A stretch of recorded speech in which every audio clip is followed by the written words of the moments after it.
வணக்கம் மக்களே.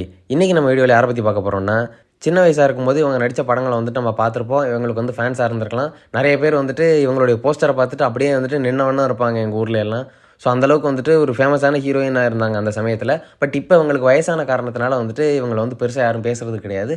அண்ட் இவங்களுடைய சிறப்பம்சம் அப்படின்னு சொல்லணும்னா, இவங்க வாங்காத அவார்டே கிடையாது. எல்லா அவார்டும் வாங்கி சலிச்சு போன ஒரு ஹீரோயின் இவங்க. மேற்கொண்டு வந்துட்டு அதிகமாக சம்பாரிச்சதுக்கப்புறம் நம்ம மட்டும் வச்சுக்கக்கூடாது, எல்லாருக்கும் கொடுக்கணும் அப்படின்ற ஒரு மென்டாலிட்டி இருக்க ஹீரோயின் இவங்க. ஏன் இப்படி சொல்கிறேன்னா, இவங்க வந்துட்டு டொனேட் பண்ணாத இடமே கிடையாது. உங்களுக்கு எய்ட்ஸ் ஃபவுண்டேஷன், கேன்சர் ஃபவுண்டேஷன், அப்புறம் அனாதை இல்லைன்னு சொல்லிட்டு எல்லாத்துக்குங்க ஏதோ ஒரு பெரிய போர் வருது, ஒரு சோஷியல் காஸ்ட் தேவைப்படுது அப்படின்ற பட்சத்தில் இவங்க வந்துட்டு அந்த இடத்துல ஒரு டொனேட் பண்ணியிருப்பாங்க கண்டிப்பாக. அண்ட் இன்னொரு விஷயம் என்னென்னா, இவங்களோட இன்டர்வியூஸ் எல்லாம் நோட் பண்ணிங்கன்னா மனசில் பட்டதை வந்துட்டு ஓப்பனாக பேசி விட்டு போயிட்டே இருப்பாங்க. அதனால் வந்துட்டு ஒரு கள்ளங்கபடம் இல்லாத ஒரு நல்ல உள்ளங்க. ஸோ இந்த நல்ல உள்ளத்துக்காக ஒரு நல்ல வீடியோவை எடுத்துகிட்டு வந்திருக்கேன். இவங்க படத்தில் வந்து 1000 கேரக்டர் ப்ளே பண்ணியிருந்தாலும் ரியல் லைஃப்பில் வந்துட்டு இவங்களுடைய வாழ்க்கையே வேறு மாதிரி இருக்குது அப்படிங்கிறது வந்துட்டு இவங்க பண்ண அச்சீவ்மெண்ட்ஸை படிச்சதுக்கப்புறம் தான் எனக்கே தெரியுது. இவங்க வேறு யாரும் கிடையாது, நம்ம கேத்ரின் ஜெட்டா ஜோன்ஸ் தான். நீங்கள் இப்போ தான் எங்கள் சேனலில் முதல் தடவை பார்க்குறீங்கன்னா சப்ஸ்கிரைப் பண்ணி போட்டுக்கோங்க. இதே மாதிரி நல்ல நல்ல வீடியோலாம் வந்துகிட்டு இருக்கும். டைம் வேஸ்ட் பண்ண வேணாம், வாங்க வீடியோக்குள்ளே போயிடலாம்.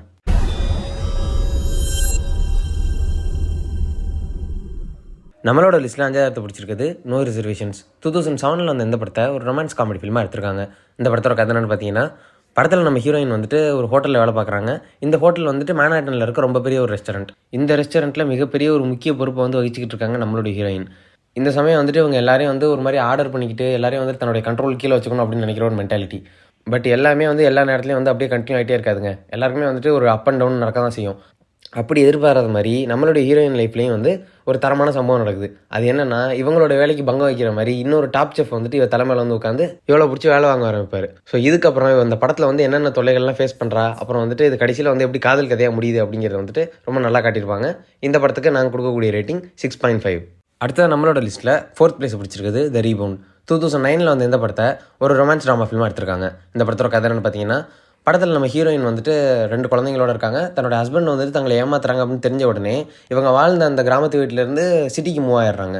சிட்டிக்கு மூவ் ஆன உடனே தன்னோட குழந்தைங்களை வந்துட்டு பார்த்துக்கணும். அதுக்கு வந்துட்டு யாரையாச்சும் ஹையர் பண்ணணும் அப்படிங்கிறதுக்காக கீழே வந்துட்டு ஒரு பையன் காஃபி ஷாப்பில் வேலை பார்த்துட்டு இருப்பான். அவனை ஹையர் பண்ணி தன்னோட குழந்தைங்களை வந்துட்டு பார்த்துக்க வைப்பாங்க. இப்போ வேலைக்கு வச்சுருக்காங்கல்ல, இந்த பையனுக்கு வந்து ஏற்கனவே கல்யாணம் ஆயிருக்கும். ஆனால் அவங்க வீட்டில் வந்துட்டு அவனை மதிக்கவே மாட்டாங்க.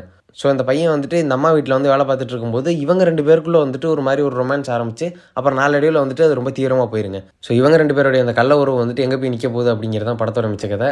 படத்தில் வந்துட்டு கஜாமுஜான்னு அங்கங்கன்னு சீன் வரும். இது ஒரு R rated படம், ஃபேமிலியோட பார்க்க வேணாம். இந்த படத்துக்கு நாங்கள் கொடுக்கக்கூடிய ரேட்டிங் 6.6. அடுத்தது நம்மளோட லிஸ்ட்டில் 3rd பிளேஸை பிடிச்சிருக்குது என்ட்ராப்மெண்ட். 1999 வந்து இந்த படத்தை ஒரு ரொமான்ஸ் ஆக்ஷன் ஃபிலிமாக எடுத்திருக்காங்க. இந்த படத்தோட கதை என்னன்னு பார்த்தீங்கன்னா, விர்ஜினியான்ற நம்ம ஹீரோயின் வந்துட்டு ஒரு இன்சூரன்ஸ் இன்வெஸ்டிகேட்டர். அதாவது இவங்க வந்து இன்சூரன்ஸ் கிளைம் பண்ணுறதுக்கு முன்னாடி அதில் வந்துட்டு ஏதாவது முறைகேடு நடந்திருக்கா அப்படிங்கிறத வந்துட்டு எப்பயுமே வந்து செக் பண்ணுற ஒரு ஆள்னு வச்சுக்கோங்க. இவங்க வந்துட்டு ராபர்ட் அப்படின்றவர் தான் வந்துட்டு ஒரு பெரிய பெயிண்டிங் வந்து திருடி இருக்காரு அப்படின்னு சஸ்பெக்ட் பண்ணுவாங்க. பட் வந்துட்டு ப்ராப்பரான ஒரு எவிடன்ஸ் இருக்காது. ஸோ இவர் வந்துட்டு மேற்கொண்டு எதையாச்சும் திருட போகும்போது ஒரு கையங்களமாக பிடிக்கணும் அப்படிங்கிறதுக்காக இவங்களே ஒரு அண்டர் கவர் ஏஜென்ட் மாதிரி மாறிக்கின்னு இவர் கூட போய் சேர்ந்துக்கிட்டு நானுமே வந்துட்டு ஒரு திருட்டு பண்ணுற ஆள் தான் அப்படின்னு சொல்லி நடிக்க ஆரம்பிக்கிறாங்க. ஸோ நம்ம ஹீரோயின் இப்போ இவர் பண்ணுற கிரைமில் எல்லாத்துலேயும் வந்துட்டு ஒன்றா சேர்ந்து கோஆப்ரேட் பண்ணி ஆகணும். ஸோ போதுமான எவிடன்ஸ் கிடச்சி இவரை வந்துட்டு கையங்களவுமா பிடிக்கிறாங்களா இல்லையா அப்படிங்கிறது படத்தில் ஒரு பக்கம் இருந்தாலும், நம்ம ஹீரோயின் வந்து அவனை வளவரிச்சு பிடிப்பாங்கன்னு பார்த்தா இவங்க ஒரு வலையை போட்டு அதுக்குள்ளே விழுந்துட்டு அவரையும் வந்து உழவு சொல்கிறாங்க. அந்த மாதிரி போயிடுச்சு அந்த படத்தில். பட் இந்த படத்தில் வந்துட்டு ரொம்ப டாக்ஸிக்கான சீன்ஸ்லாம் இருக்காது, குழந்தைங்களோட பார்க்கலாம். இந்த படத்துக்கு நாங்கள் கொடுக்கக்கூடிய ரேட்டிங் 6.7. அடுத்தது நம்மளோட லிஸ்ட்டில் 2nd பிளேஸை பிடிச்சிருக்குது இன்டாலரபிள் க்ரூயல்ட்டி. 2003 வந்து இந்த படத்தை ஒரு ரொமான்ஸ் காமெடி ஃபிலிமாக எடுத்திருக்காங்க. இந்த படத்தோட கதை என்னன்னு பார்த்தீங்கன்னா, மைல்ஸ் அப்படின்ற ஒரு டிவோர்ஸ் லாயர் இருக்கார். இவர் வந்துட்டு எப்போ கேஸ் எடுத்தாலுமே அந்த கேஸை வந்து ஜெயிச்சிருவார். இவருக்கு வந்து மக்கள் மத்தியில் ஒரு நல்ல பேர் இருக்குது, கிளைண்ட் மத்தியில் ஒரு நல்ல பேர் இருக்குது.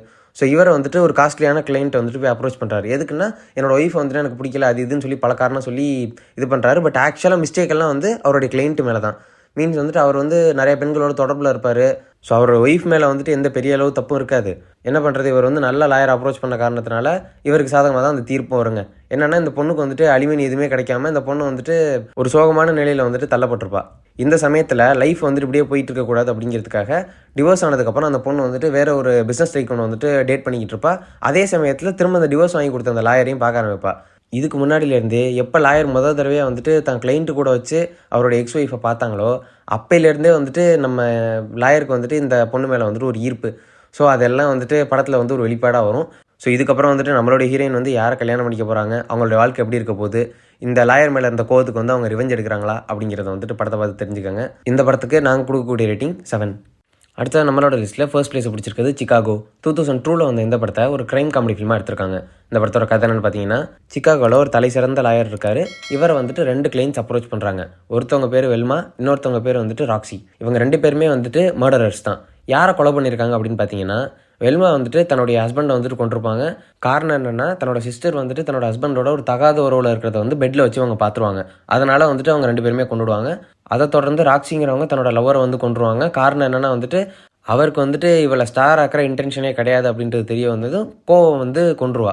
ஸோ இந்த 2 கொலைகளுமே சிகாகோவில் வந்துட்டு ஒரு பெரிய சென்சேஷனை உருவாக்கக்கூடிய கொலைகள். மேற்கொண்டு வந்துட்டு இவங்க 2 பேரும் வந்து இதுலேருந்து இப்போ தப்பிச்சே ஆகணும். இதுக்காக இவங்க அப்ரோச் பண்ணக்கூடிய இந்த லாயர் இவங்க 2 பேரையும் வந்துட்டு காப்பாற்றுறாரா அப்படிங்கிறத படத்தில் காட்டியிருந்தாலும், படத்தில் மியூசிக் தேவைப்பட வேண்டிய இடத்துல மியூசிக்கும், அதே நேரத்தில் வந்துட்டு உங்களுக்கு எப்பப்பெல்லாம் க்ரைம் தேவைப்படுற இடத்துல க்ரைமும், மேற்கொண்டு காமெடி தெளிக்க வேண்டிய இடத்துல காமெடியும் வந்து தெளிச்சு விட்டதுனால இது வந்துட்டு ஒரு மல்டி பேக்கர் அப்படின்னு சொல்லலாம். ஸோ 1920 காலகட்டங்களில் நடக்கிற மாதிரி இருக்குது இந்த படத்தில் வந்துட்டு. உங்களுக்கு சட்டம் வந்து எந்தளவுக்கு உன்னிப்பாக இருக்குது அப்படிங்கிறத வந்து படத்தை பார்த்து தெரிஞ்சுக்கோங்க. இந்த படத்துலேயும் கொஞ்சம் கொஞ்சம் சீன்ஸ் வர தான் செய்யும். மேபி குழந்தைங்களோட பார்க்குறத அவாய்ட் பண்ணலாம். இந்த படத்துக்கு நான் கொடுக்கக்கூடிய ரேட்டிங் 7.3. ஸோ அவ்வளோதான் நண்பர்களே. இது மாதிரி வேறு ஏதாவது வீடியோ வேணும்னா கீழே கமெண்ட் பண்ணுங்கள். சேனல் பிடிச்சிருந்துச்சுன்னா சப்ஸ்கிரைப் பண்ணி போட்டுக்கோங்க. பாய்.